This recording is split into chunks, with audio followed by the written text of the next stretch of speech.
Good day, my friends. Doc Dave here with On Call with Doc Dave.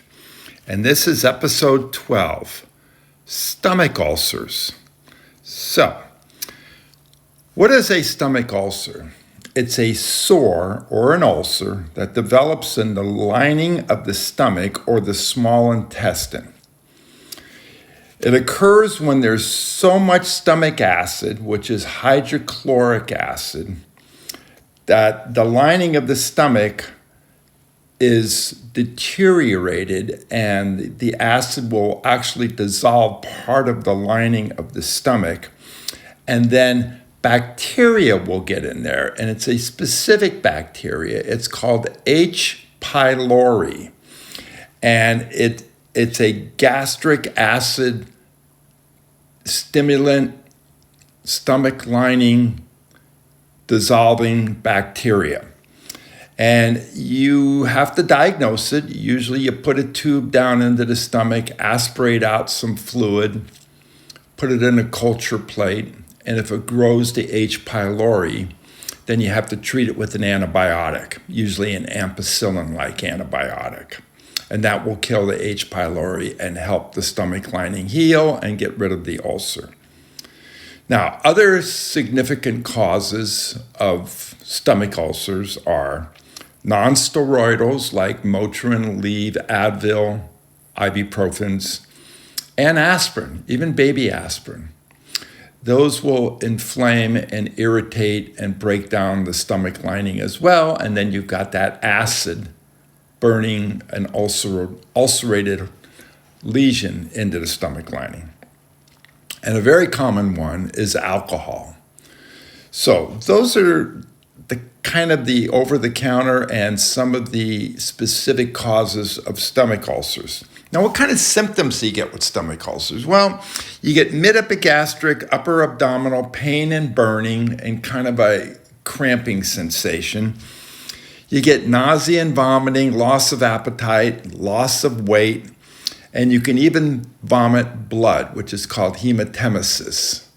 Because as the ulcer irritates and develops into the stomach lining, it breaks down the vessels, the arteries, capillaries in the stomach, and that will cause bleeding. And you may even notice blood in your stool, but mostly you will notice a melanotic stool, or what's called a very dark, tarry stool, because the acid in the stomach will coagulate the blood and make it black in your stools rather than bright red blood. So how do you diagnose a ulcer in your stomach, or what people used to call a peptic ulcer? Well, you do the NG aspirate to look for the H. pylori, which I mentioned above, and if that bacteria is found, then you treat it with an antibiotic. Other two procedures that you can do is an endoscopy, or what's called an EGD, and that will look at the lining of your esophagus and the lining of your stomach. And you can do a gastroscopy, which is pretty similar. They put a tube down in your stomach with a camera and they look around just like they do with a colonoscopy. So now you've got the symptoms, you've made the diagnosis. How do you treat it? Well, the main course of treatment is an acid blocker or an H2 blocker. This will block the hydrochloric acid in the stomach lining and allow the stomach lining to heal. Now, a couple of over-the-counter things, home things that you can do, without having to get any specific prescriptions or anything are, something called green cabbage juice. Wow, that sounds nasty, but supposedly it works. Kumbhaka, which we all know. Honey water, sounds pleasant. Turmeric tea, good for anti-inflammatory.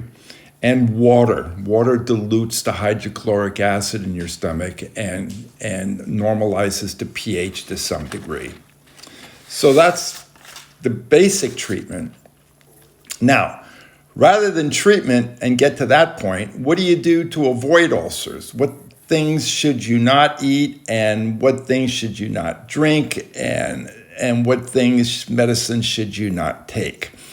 So processed meats, hot dogs, bacon, sausage, salami, bologna, Anything like that has a lot of nitrates in it, which can stimulate the acid in your stomach. Try to avoid stress. Stress causes a lot of issues in your body. And one of them is an ulcer from the overstimulation of the acid. Avoid alcohol. Alcohol does the same thing. You can't be drinking and have an ulcer and assume it's going to heal. Avoid or reduce the usage of nonsteroidals or aspirin. Those are very corrosive to the stomach. I've seen some of the worst cases in the emergency with people coming in and just vomiting copious amounts of bright red blood.